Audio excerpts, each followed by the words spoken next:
Isa sa pinakamalaking problema ng bansa ay ang lantarang pagnanakaw ng ilang politiko at pagkakaabswelto ng mga ito sa isyu ng korupsyon.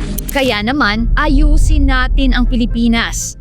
Si Pastor Apollo C. Quiboloy kasama ang taong bayan ang mangunguna sa labang ito. Walang palakasan, walang padrino, lahat ng sangkot sa katiwalian pananagutin. Kung mailuluklok bilang senador, isusulong ni Pastor Apollo C. Quiboloy ang panukala na bubuo ng Truth Commission na siyang magsisiyasat ng mga kaso ng katiwalian sa loob ng mga ahensya ng pamahalaan. Pero anong kakaiba sa komisyong ito?